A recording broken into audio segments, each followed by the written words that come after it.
Hello and a very warm welcome to yet another edition of The Real Talk. Thank you for making time to be here with us. The hashtag is exactly that, The Real Talk. If you will feel like sharing your thoughts with us along the way, please do so on any social media platform and put that hashtag. We will find it and respond to your message. My name is Jackie Lumbasi. Always a pleasure to bring you stories that I do hope will be impactful. Now, when you hear of cybersecurity, you'll think that's a big thing. That's a scary field.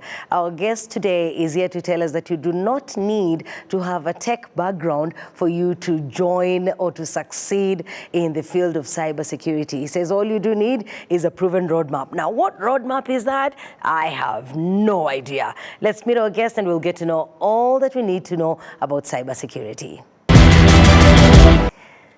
Welcome to the program. My name is Jackie, and once again, a pleasure to have you with us. Our guest today is Petero Niyodusenga. Now, Petero, you got it right. You know, please, my dear. Huh? Yes. You thought I was going to butcher the name, eh? I can't. I know how important names are, and so I do my best to pronounce them very well. Correct. Petero, you have very many years in cybersecurity, and thank you so much for honoring our invitation. Thank you for inviting me, Lumbasi. Thank you, my dear. Appreciate. Now, let's go back. Before we talk about your breakthrough into cybersecurity and the many years you've spent there, let's go back to that young man that was born and raised, I do not know where, picked interest in cybersecurity. How did that journey begin? Well, if I go to tell a story, it's going to take ages. But No, can you chop it? Yeah, allow me to break it into episodes. Please. Actually, if I tell a story, it's going to be an episode, a full one. Wow.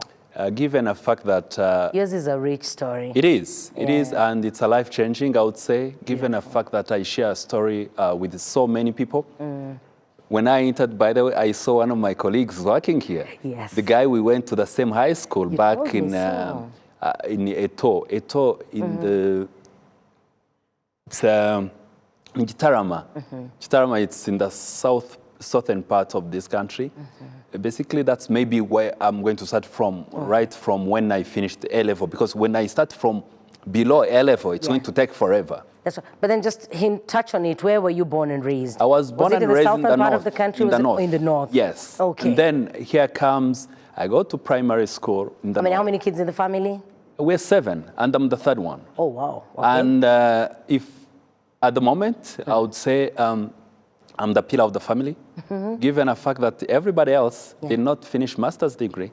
I'm the only person who actually were able to finish master's degree. You, the third born. And the third born, and the pillar of the family. Wow. Because at the age of 16, we lost our parents. Both of them. Yes, and I raised my siblings, 4 of them.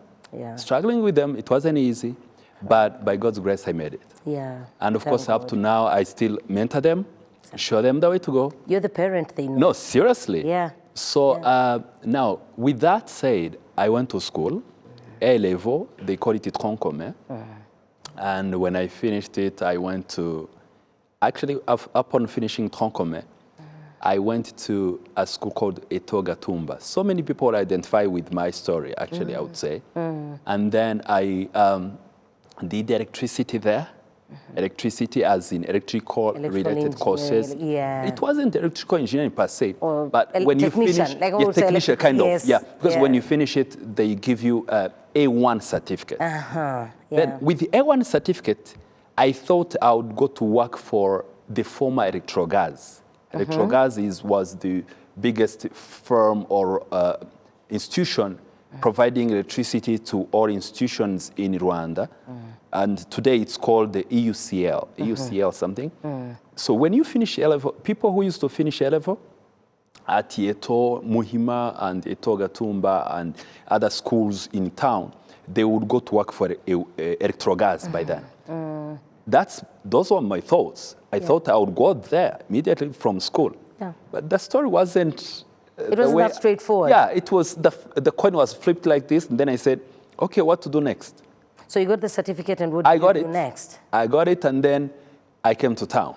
Because by then I was in the You're up country. Tarama. It's it's in Gitarama, Ngororero, those places. In Indiza, I don't know whether you. I know Ngororero, yes. Okay. I know Ngororero, but now maybe the small villages I will not know them That place very is well. called Ecole Gatumba. Gatumba, it's nearby. It's in Ikibirira. Okay, that's why I went to school. I've passed by. When you go, okay, perfect. Yeah. It was a very good school by then. In years 2000, okay, we finished 2002. When I finished with the A1 certificate, I realized I wanted to go to school to my, I would call it university studies. Yeah. With the A1, you can't be admitted. I had to go for... You need a diploma, yeah? That's correct. Yes. Then I went for 2 more years. From electricity, I did electronics now. Yes. Electronics Now, and telecommunication. Which school did you go to I went now? to Adebe, Adebe Nyarutarama. Adebe, it's a school next to where, you see MTN Center? Yes. Next to it, on, above Green Hills, we have this complex building. Oh, yes. It's called the Association des Anciens de Don Bosco.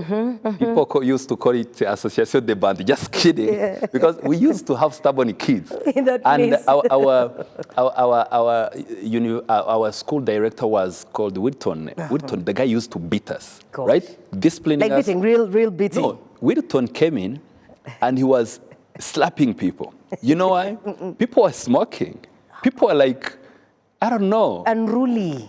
I'm telling you, that's the right word. Yeah. Right? And so he was trying to put you guys back in line. So tried to fight with us. Yeah. And a couple of folks, of course, like me, I used to behave because I come from a family where we used to go to church. They used to give us basics of, you know. And guess what? Wilton tried his best until I finished school. And he left at the Bay, and I left at the Bay as well. Yeah. And the story ended there. I completed my electronics and telecommunication. That was year 5 and senior 6. When I finished, that was in 2004. Tell me you went to university, because now you have your diploma. Now, going to university, it wasn't easy. It's another story. What happened? You know, to go to university, to KIST, you are supposed to score 6 and above, 6 points out of 11 something. And I remember I scored 3 and something. Yeah, but that was a grade that at least can give you a diploma. But I said, okay, so what can I do with this grade? Anyway, I said, since I did not qualify to go to KIST, and it was public school, then I said, okay, the story is ended. I don't know how I go to school. Then, well, I said, what can I do next? I went to look for a job. And the very first job I got was to install electricity, putting up lights, everything. In someone's house or in a business premises? At Indian Kazana, in Kiovu. You see Indian Kazana? I know, yes, I know the restaurant. I have a family, which I actually don't take for granted. It's Toyota's family, or Mama Kawala's family. These 2 ladies, they were very, very instrumental in my life. I used to live with them. They used to stay nearby our house in Igitega, where we used to stay. And these 2 ladies, they had kids, Aaron and Miller. There's a guy we call Capable. Miller. What are your age mates? My age mates. We used to sing the same choir. Wow. I have a choir I sing in the Friends of Jesus. That's the choir. You sing until today? I do, because these are the people I saw back in my 16 years. When I was 16, that's when I joined them. These guys, they have values. They're the guys who actually mentored me. After losing parents, I don't have people who can actually be my mentors. These guys, they became my mentors. Guess what? These guys, they told me a story. You know what? We go to Adventist University of Central Africa. He said, how can I get there? One of the guys, one of the sisters, Sister Jenny, she's called the Kawara, she lives in the States, she's in Boston. She told me, you know, you can go to KIST. I said, how can I go to KIST? I cannot afford it, I don't have the grades. She said, if you don't get public sponsorship, you can actually go for private. I said, by then, and private, I'm sure, was expensive. Very expensive. By then, 2002, it was 600,000 per term, 1.2 per year. Who can afford that? People who come from, you would not be able you understand. To afford, yes. Then I said, this one, I'll not go for it. Then, out of nowhere, this guy, my friend called Capable, this guy told me, you know what, at Tauka, there's an opportunity. There's an opportunity you can go for, there's a job. Okay. Being an electrical a technician. And he said, I should apply for that. Then he told me. You're not an Adventist. I was an Adventist. Oh, you were an Adventist? I was born and raised in Adventist school. Oh, great. However, no pastor in our house. So which means chances were very low that I will get that job. Given the fact who knows me, of course, really? you need a recommendation and everything. Yes. By chance, I got to connect with people. You know, it's a good thing to connect. Let me tell you, Lumbasi, you don't know how many people are inspiring and how many people are getting connections due to your talks and everything. Because let me tell you, it's God's grace. When someone gets to share experience and by the way, the experiences we share here, they're real experiences. 100%, and when you share your real experience, I share it because I'm not afraid, because it's my story. That's your story. It's my story, and I'm trying to tell people how they can actually train from zero to hero experience. Yes. And when you do that, you need to touch every single aspect of life. You also need to teach them the way you did it without, you tell them naked truth, I would say. So here comes me. This guy tells me, you know what, you can apply for this. Regardless the fact that you have someone to back you up or not, then I applied. Well, I was among very few people who could actually speak French and English in years 2004. Hey. Yeah? Yes. So of the people that applied or countrywide? Yeah. Actually, we were 11, I would say. Some of the folks that I applied with, we actually meet in the streets in town here. God. They tell me, oh, you actually got the job. I'm supposed to have gotten the job. I tell them, you know what? I had qualifications you didn't have. Yes. By then, we had some certificate and everything. So we had to only present our certificates. Then we go through practical exam, I would say. Because we did an interview, and then we did also a practical exam to ask you if a fuse goes down, how do you react? If this happens, how do you get to assist and everything? So here comes me. I got a chance to get admitted in the university, but as an electrician at Auka, at Gishushu there. We had only containers, very small campus. If you go there today, Gishushu is very fancy. It's outstanding. But if you go back... And the university is big. The trust me, complex it has become big to the extent that if you look at it in 2004, you not realize it's the same school, right? So I joined as an electrician to manage about, I would say, how many rooms? A couple of rooms. I would count them, like 4 or 5. And then they told me, as a matter of fact, you not manage electrical installation only, you also manage our computer lab. And then did you enroll for your bachelor's degree straight away? Or not yet? You're just going in as an employee? That was in 2005, okay? And then I joined, and then I observed what's happening. Then I realized that I need to go to school. I need to study. And God placed me in the same university. Guess what? I talked to some of the administrators who are there. Then they told me, you know what? You can actually do school. There's a lady called Delinette Okiko. She's still there. She's the human resource at Auka. By then, she was the secretary. But as of today, she has a big name because she has doctorate. Oh, wow. But by then... She's also been working while studying. Of course. That's the same trend. Oh, wow. By the way, the Adventist philosophy is, if you are there, you are a student or you are an employee, you work as you study. That's the philosophy. I love it. Whatever you do, you are a janitor, or whatever you do, you are... there are some of my friends whom I don't want to disclose for the sake of their privacy and everything. Some of them, they're on the gate. Opening the gate, closing the gate, but studying at the same time. But guess what? Today, if you look at them, they're important people in the society. So which means today, I would encourage people who are saying that, you know, this job is... It's nothing. You know, I'm just opening the gate. You see that? You could move from opening the gate. Actually, I know 2 of them. To somebody else opening it for you. 2 of my friends who will listen to this talk, they will come to appreciate that opening the gate opened up gates for them. That's it. Wow. And guess what? These guys, I used to work with them. I see they're on the gate. I'm also working in the lab as a technician, opening the lab, closing the lab, doing computer maintenance. Blowing the machines, making sure that I fix hardware and software. Trust me, I was among the first people who knew how to fix hardware of the machine. Wow. Troubleshooting in and out. Wow. Even today, I know how to troubleshoot. In and out. If I tell you I understand anatomy of the computer, I really do. You do. You can dismantle it, put it back together. You can do anything inside it. As a matter of fact, I have a background of electrical. Oh. I have a background of electronics. I have a background of networking. With that, you can actually dismount a PC and then mount it, motherboard, removing all these small condensers and transistors and diodes. You can actually mount everything. Jado, the guy I met here, we went to the same school as I told you, at Yadebe, and the other school I told you, Eto. He also knows. He's very good. I didn't ask him what he's doing here, but trust me, it's technical. Because I know he's an engineer. Yes. Yeah?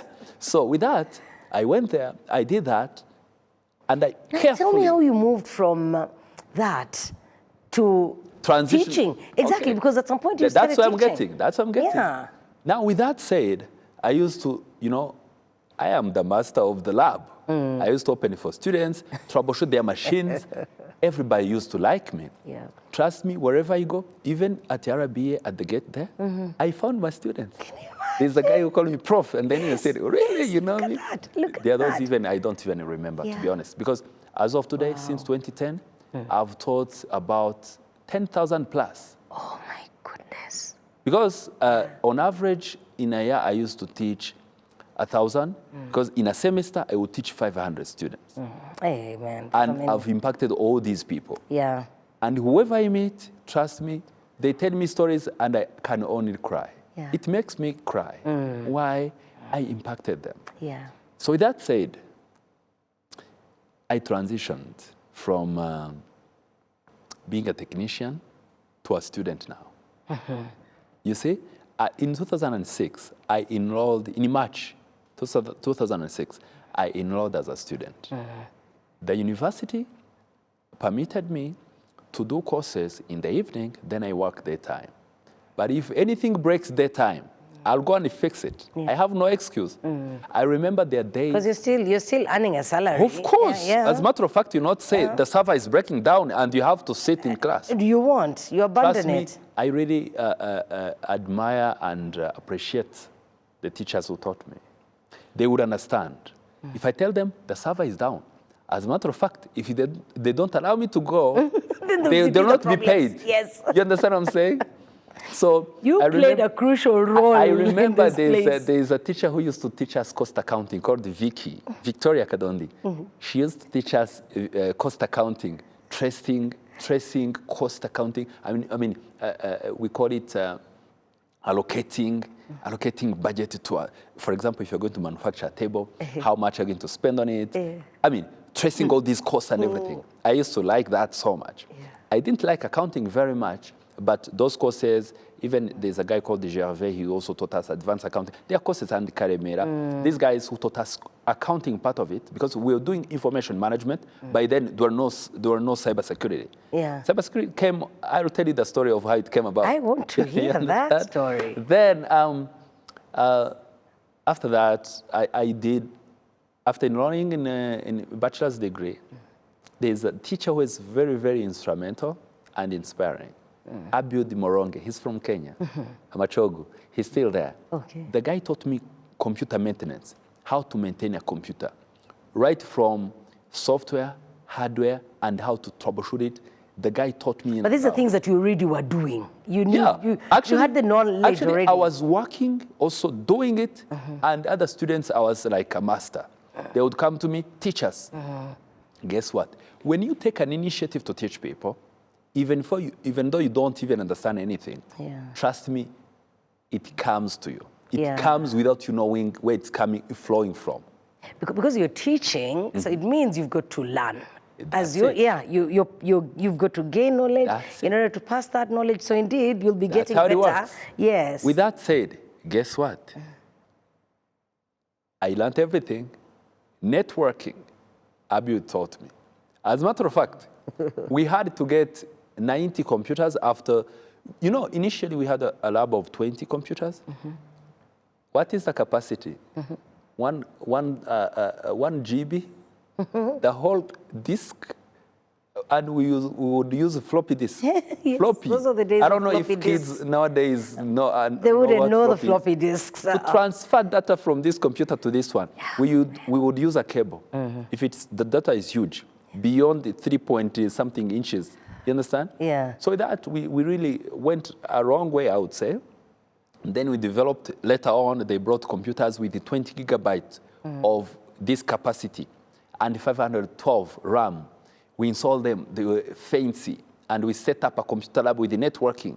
We set up a server. With a server operating system, we connected, everything was controlled. And now, this time, since we had internet, we had to make sure that we put a software to control how many minutes you spend on your desktop, so that if you go and you spend more than 30 minutes, we stop you, some other people enter, because it was like... Oh, you had to share... Yes, sharing resources. Yeah, very inevitably. limited resources, so we had to share. So I went into that, we managed it, me and the Abiud, and then guess what? Yeah. Later on, in 2009, I was almost finishing school, and there is a guy, by then he was Dean of Students, Dean of IT. At AUCA still. At AUCA, yes. Beringabo Sebahashi, he was very, very loving, and he was a cool guy. He told me, I've seen potentials in you. You've got to teach classes. Wow. I said, really? From humble beginning, I didn't have, for me, I've never thought I can be a university professor. But the guy told me, you can do it. I said, if you say I can do it, then I'll do it. Then guess what? The moment I defended my thesis, the same day I started teaching. The same day. And the guys who delayed, look at that. I taught them. They are the guys whom we went to the same school. And they were in the last semester. Yeah. I taught them some classes. They said, how can you teach us yet? And just the other day we were in the same class, sitting you understand? through the same lectures. I'm telling you, wow. As far as I'm concerned, it takes a brain for someone to actually know what you can be able to do. And again, you have to believe in yourself. Yeah, and so sometimes, you said it well, so it takes, sometimes you might have it in you, but you do not know. That's correct. It takes another person telling you that there's this potential until Ngabo Abel told me you can do it. Then I said, never thought you could. Let me see. Okay, I started teaching, and I taught these guys, and since 2010, I've never stopped. Wow. Until 2024. For 14 years, I've been teaching, making sure that whoever I teach, the style of my teaching, it's quite cumbersome. Petero, hold on. Yeah. So you went into AUCA as a young man. You went into from high school as an electrical somebody. Yes, just installing things, connecting setting up lights like this. Setting up lights like this. And you spent 14 years in that place. Of course. Working, teaching, and everything else in between. Yes. And learning, exactly. And working, learning, teaching. But along the way, in 2010, when I finished school, I taught for 2 years. And then the school said, okay, you've got to go for your master's degree. Actually, it came about that we saw a signpost that in town we have Carnegie Mellon. Okay? Then Abel... They were still new back then. Very new. Abel told me, that same rector, by then he was a rector, told me, can you go and see what this school is all about and everything? I went with some fellows at school, and then we went and they said, we are giving scholarships. Wow. Because the president had brought the school here, but nobody knew what was all about the school. The only thing we knew, they were asking for GRI and TOEFL. Then, in the first place, when I looked at it, GRI and TOEFL, I said, this is not mine.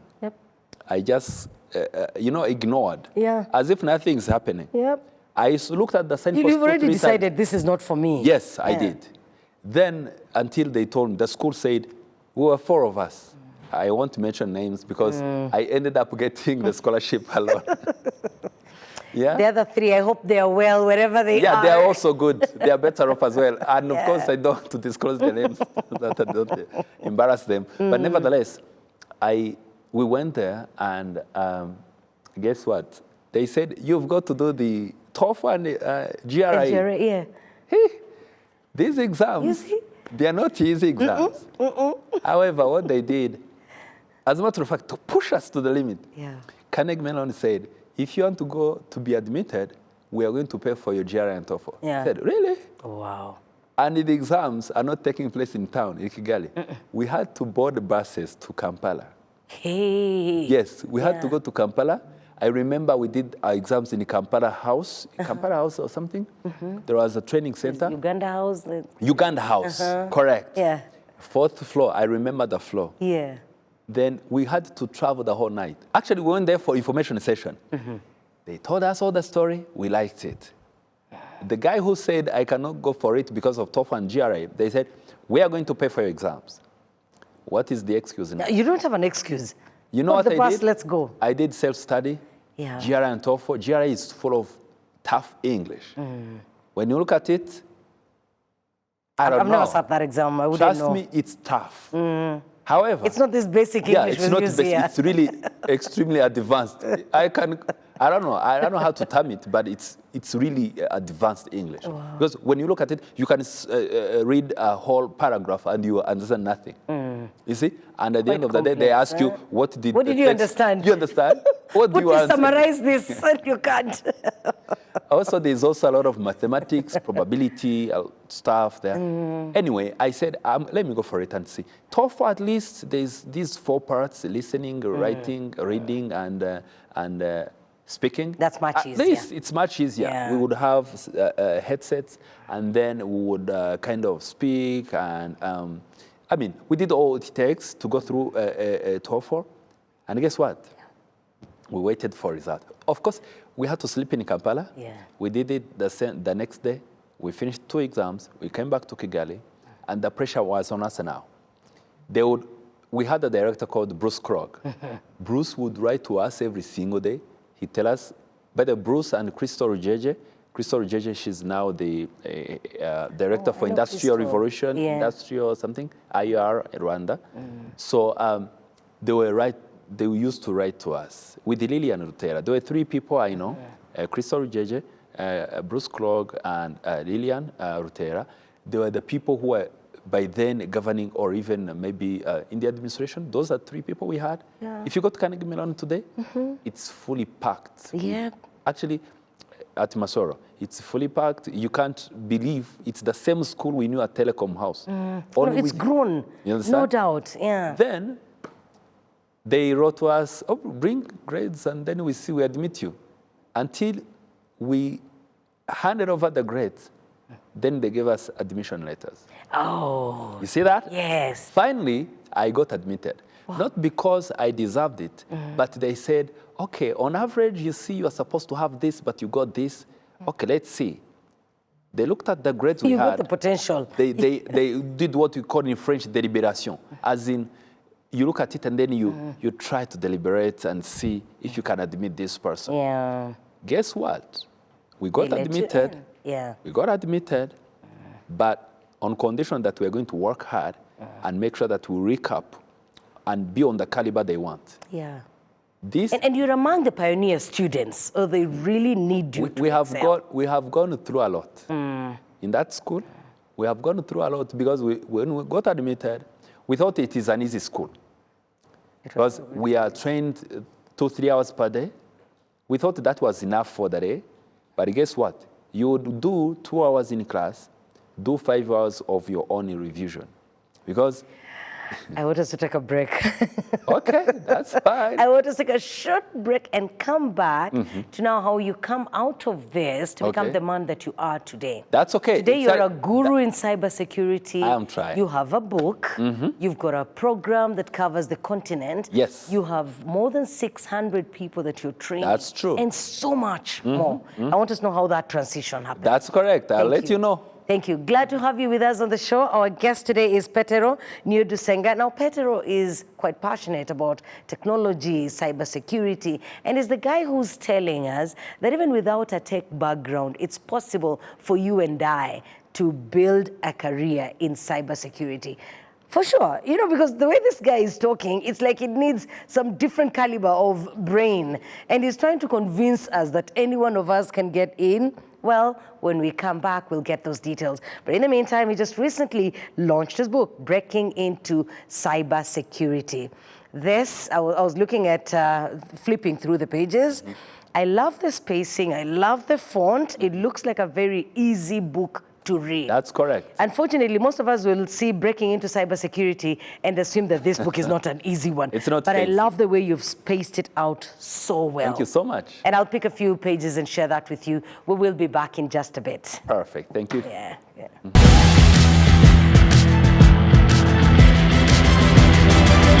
Thank you so much for staying with us. We are live on RTV and on our official YouTube channel. Please share the links that we have as many people watching this program and learning from this conversation that I'm having with my friend Petero. Now, Petero, you get into Carnegie Mellon. I want you to, let's rush a little bit, because I need us to now get to where you are today as the big guy in cybersecurity in Texas.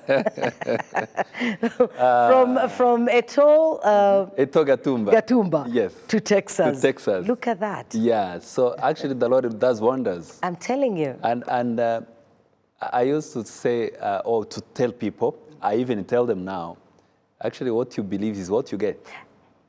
If you believe you're going to be a head, you become a head. Yeah. If you believe you're going to be a nail or a tail, that's what you become.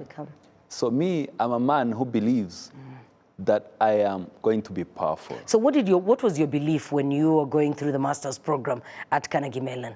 That you were going to be a big man? No. My belief was, if I can only survive this semester, then I'm better off. Okay.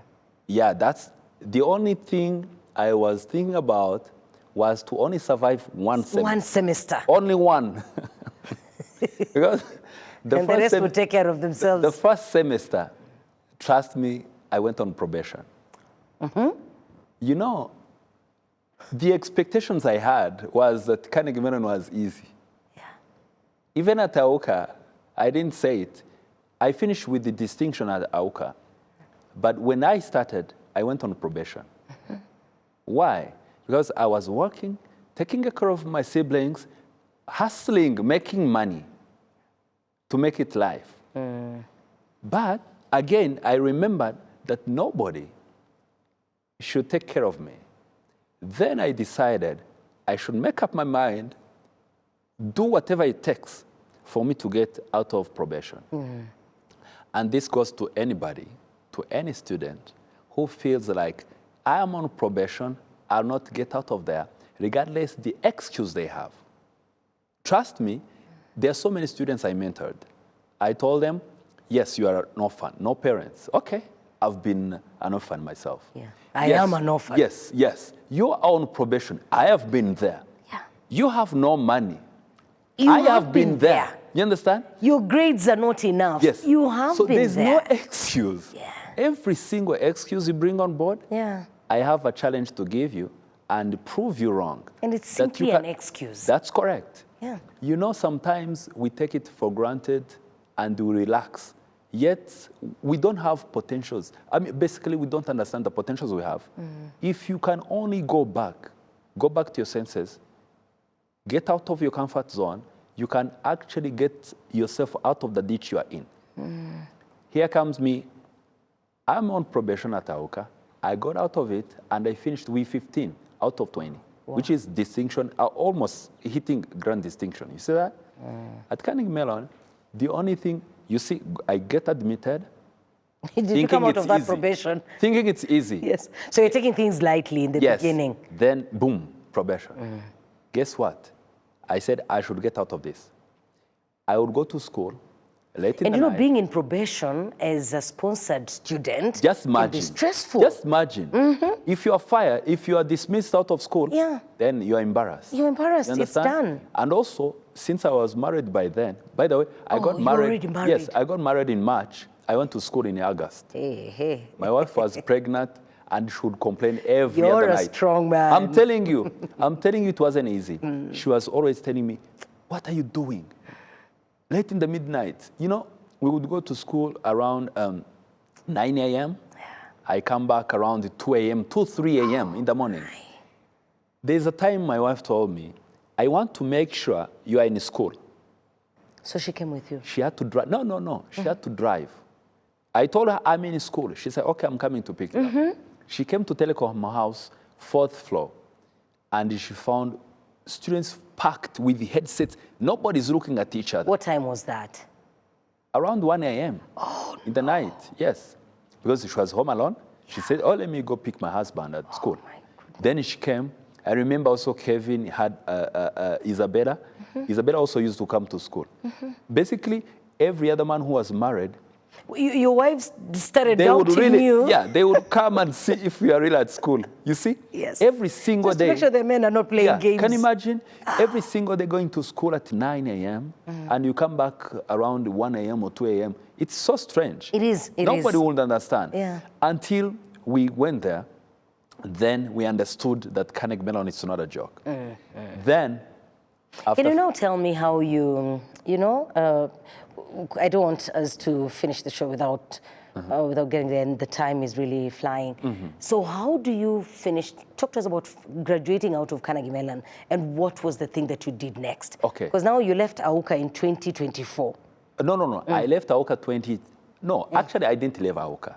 Can you imagine, since 2005 up to 2024, I've been in AUCA.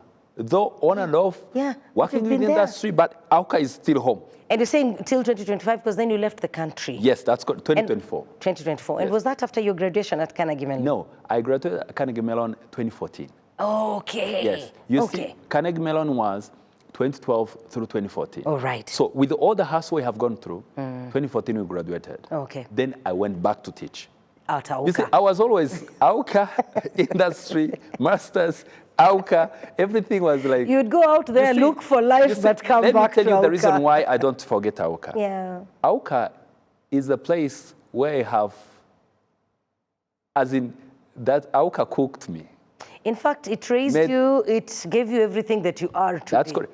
If I tell you that all the knowledge I have, the foundation is AUCA. That's right. I'll tell you why. Yeah. Because networking, I know, it's from AUCA. By the way, I forgot to mention this. When I finished high school, before I finished AUCA, I went to apply for a job. Let me say this one, and then we move on. Yeah, okay. Before I finished, in 2008, 2009, there is an institution called RwandaTV. RwandaTV, by then it converted the name, it was called Teracom. Teracom was hiring people, okay? And the guy who was hiring is called Edi Kaihura. The guy, we went there to apply for a job, and then they selected people for interview. I was among them. When I went there, we had one-on-one interview. Of course, there was panel and everything. Edi gave me hard times in terms of server administration, networking, and then when it came to Cisco is networking, but he technically asked me questions related to what we call subnetting, how to calculate the IP addresses and everything. I got lost. I didn't know what to do.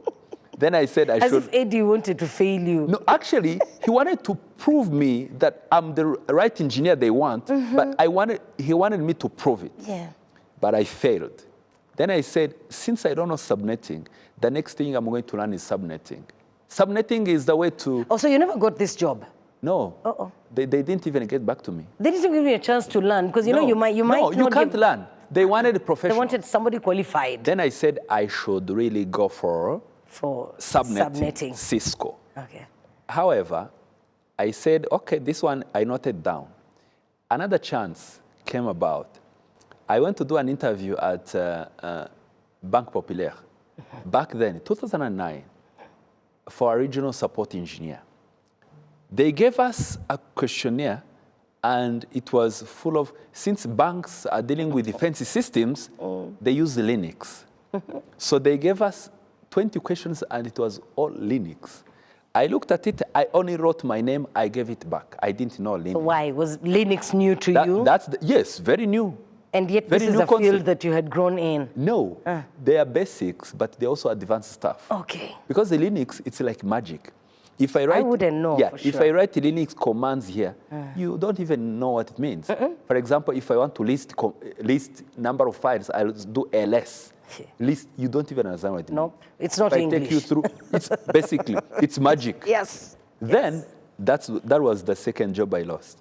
And guess what? I was still a technician at AUCA. Then I said, I should learn Linux, I should also learn networking. subnetting and everything. Guess what?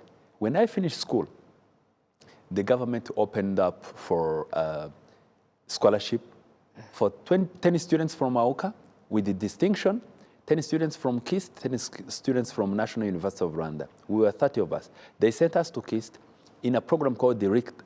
It was, by then it was RICTA something. Then they gave us sponsorship. Each student, not less than 7,000 USD, they paid. And we did Cisco, in and out, 1,000 pages book. We did the Linux. I became an expert in Linux. We did Microsoft. I became a trainer in Microsoft. Wow. And we also, apart from that, we did some other trainings, CCNA security. I became a trainer in Cisco. I became a trainer in Microsoft. I became a trainer in Red Hat, in Linux. Then in three areas. That was quite fast. As in, you were just learning, no, and before long you're training people. We took 2-3 months, intensive, since 8 to 12, every single day. And we nailed it. Sponsored by the government. And there's a guy I met 3 people who have really changed my life. One is Cosmas Mutinda, sorry. Cosmas, he's from Kenya. That guy has a background of economics. The reason why I'm saying this is due to the fact that... one thing I love about you, Petero, and as we have this conversation, you have such a good memory. Yeah, of course I do. You remember people's names. No, I know those remember the supported places. me. And exactly. Of course. And the other thing is, you remember everyone that supported you. I know where I come from. That's it. That's a right. lot of us tend to forget. How can I dare to forget? Please ask. I don't know why we forget. But we always forget people that have played a role. For me, that person who opens a door for you when you're less qualified. For me, but they see the potential. There are people I never forget. Yeah. So there's Cosmas Mutinda? No, first of all, is Abiud Moronge Machogo from Kenya. Yeah. The guy taught me networking and hardware. At AUKA. But those were basics back in 2005. When I went to industry, I realized I needed more advanced stuff. Cosmas Mutinda gave me advanced stuff, subnetting. If today you ask me to subnet, even though I'm sleeping, I can subnet any network. You understand? Yeah. And those are the stuff I taught at university. Yeah. Wow. You understand? Yeah. And the students I taught, today, they are leading in industry. Fantastic. If you want to prove After that... Cosmas, you said there were 4 people. Yes. So there's Abel, Cosmas. Cosmas, there's Anil Kumar. Anil Kumar taught me Linux, Red Hat. Also, there's this one who taught you subnetting, then Linux. Subnetting is Cosmas Mutinda. Yes. And then Linux is Anil Kumar. Anil Kumar. Yeah. He's Indian. He's now in Dubai. But the guy was amazing. All the commands I know in Linux, that is a guy. Then there's another guy called Peter Maina. That guy, he's also from Kenya. You know Kenyans, you guys, you have us. You got a bus. I can see you. You understand? And here you are, Rumbasi. You are Rumbasing me. Eh? You know, it looks like it's Kenyans. God blessed you with these Kenyans. By the way, even in Texas, I go to a church called Alpha International. It's Alpha SD International Community. It's basically 70% are Kenyans. Uh-oh. Guess what? There's a Kenyan who has a plane. Oh, goodness. The guy has a plane. No, anyway. Like he owns one, like a private. No, he comes to church with a plane. Hello? No, seriously. You'll tell me more about him. After give me his number. It's called Josh. Okay? Anyway. You'll give me Josh's contact. So anyway, with that. That's incredible. Trust me, I'll tell you this. So those guys, they gave me the skills I needed. Yeah, yeah. You know, and guess what? Before you go any further, I might have to invite you back for another session. Please do. Exactly, because let me tell you. Because now I have a feeling we're getting to the meat of the conversation. No, seriously, let me tell you. When I'm teaching my students, I take 4 hours. Good. And I speak non-stop. I can imagine. No, I speak non-stop. Some of them, they converted, they want me to baptize them. Yeah, I'm just kidding. So I have, no. So I have a feeling we'll just have to come back and now get into how does somebody without a tech background break through. Okay, I'll do that quick. No, we will not rush it through. Really? We can get another time. Okay, don't worry. no problem. It's okay. Yeah. But we'll touch base it anyway. Without a doubt. Okay, we'll do intro. Yes. We'll do a trailer. Yes. You see that? Yes. So that at least they came. So that they can wait. And when tomorrow we are doing that I'm conversation, telling you, seriously, they'll be here. We'll nail it, okay? Yeah. So here comes me. These guys, They gave me the skills I needed. Because I told you I lost 2 jobs. No, actually, I didn't lose 2 jobs. And you lost them because you didn't have the skills. Of course. Yeah. So now you found people. I had to go back. Yes. Sit down on the mat. Sit down on the mat. If I say sit down on the mat, I mean using all it takes for you to have the skills to be able to be competitive on the job market. Because if you're not competitive enough, who is going to employ you? Nobody. Nobody will. Because but let me ask you, Petero, you know, then you could have easily said, I don't have the subnetting, I don't have the Linux that is needed, but I have got this other knowledge where I am already thriving and I might as well just grow in that space. No, basically. Why did you have to diversify? No, the reason why or I did that, add on the knowledge that you had. If I wanted to do that, I would have remained in the comfort zone and remain as a technician. I wanted to be an expert. Oh, yes. And experts, they understand the Linux. By the internet you see, http:// that is Linux. What is that? It's Linux. Because the internet runs on what we call DNS, domain name services. The way it talks, I'm trying to speak layman language. Please do, because it's the only way you and I will have this conversation. So when you see the HTTP, you see that www. Yeah, because there will be the HTTP and then the slash, the column, yes. And then you put the domain name. That is English. When you see HTTP:// that is Linux. How do I know? Because Windows, it's //. You can't understand, but Windows uses //. Linux uses //. That's the language. Basically, it's hard to understand until I take you to my class. Yeah, and I don't want to be in your class. Okay. I should, you know what? You know what? See this. Yes. With no background. That's what you said. Okay. Exactly. But before I get there. So I should not rule it out completely. Of course, because you are there. Because it's still possible for me. Of course, you still have a room. Yeah. By the way, we'll talk about that on a separate... separate program. Yes, we're going to do that. Yes. So before we close, can we touch on it? I want us to prepare our viewer for what's coming. Okay. Why do you insist? Because I believe it was much easier for you because you had the tech background. Of course. What makes you sell to me the idea that it's possible for me to thrive in cybersecurity with no tech background? Okay. Where are you getting that? As I told you, the guy who taught me IP subnetting is Cosmas Mutinda, and he's from Kenya. His background is economics. How did he do it? The guy had to sit on the mat, learn Cisco. After that, he came to Rwanda. He started teaching us. Guess what? All the engineers I know in town, people who understand Cisco, they were taught by him. That is the guy who revolutionized the way subnetting, networking. That guy is really amazing. We earned CCNAs, CCNP, CCIEs due to his leading and his philosophy of teaching and everything. And he has a background of economics. Guess what? Myself, when I bring you to my class, I don't care about your background. The only thing I do, I ask you, are you willing to walk the journey with me? When you say yes, I ask you the next question. I ask you, are you willing to do push-ups and develop muscles? Because me, I'll not do push-ups and you develop muscles. When you go to the gym, the coach is right there. He's telling you, do this, do this, do this, do this. When you don't do it, do you develop muscles? You don't. You've got to do it. What happens? In my class, when you follow instructions, you become successful. How do you know that? Trust me, Lumbasi, I'm not sure if you're on LinkedIn, but if you are, actually I invite you tonight.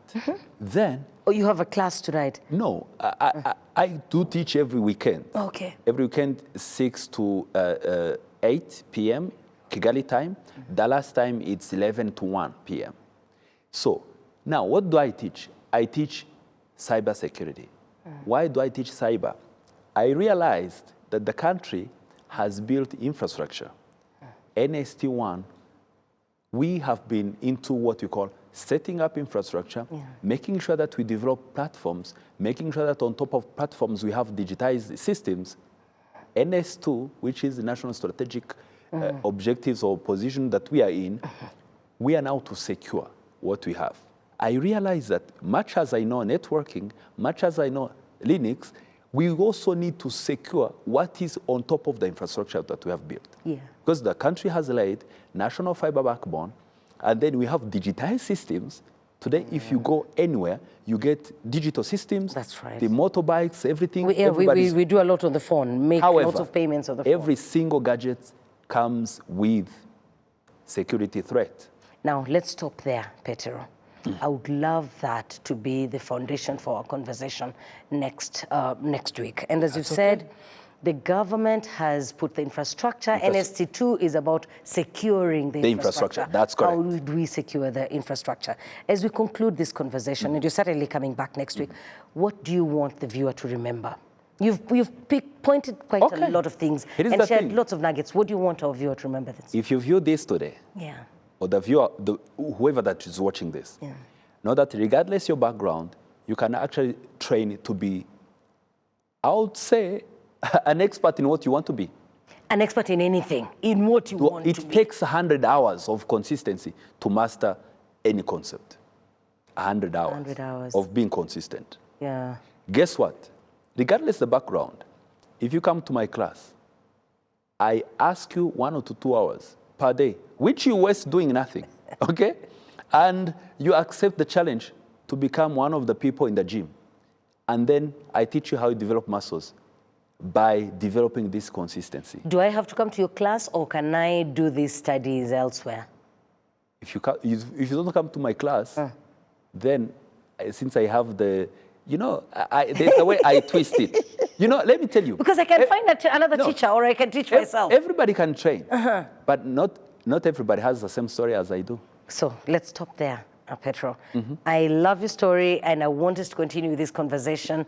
When we come back next week, we will now dig deep into, because what we've done now is just get the background of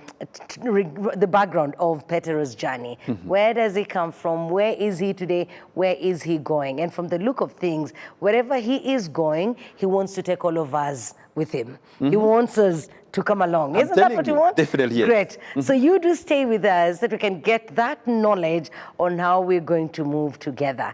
As I said, it's breaking into cybersecurity. That's the title. And then it says how to get started with a cybersecurity career with no tech background. That's correct. But now cybersecurity, most of us hear it and the word security stands out. And now that we're all doing a lot online, how do we stay safe? That's a challenge. The idea is, how do we stay safe? That's correct. Thank you for making time for us. You're welcome. Looking forward to seeing you again. Definitely, same here. Looking forward to meet you again. Thank you. Hope you've enjoyed this conversation and that you've learned something. If there is something I want you to take home, is that you can become anything. It does not matter your background. What we keep saying about ourselves, I wasn't raised in this kind of home, or I didn't have this kind of privileges, I am an orphan, I didn't get exposed to these things. Those are simply excuses. The day we stop making excuses and pick ourselves up and then dedicate the 100 hours, we will become anything that we want to become. God bless you. We will see you next week. Thank you.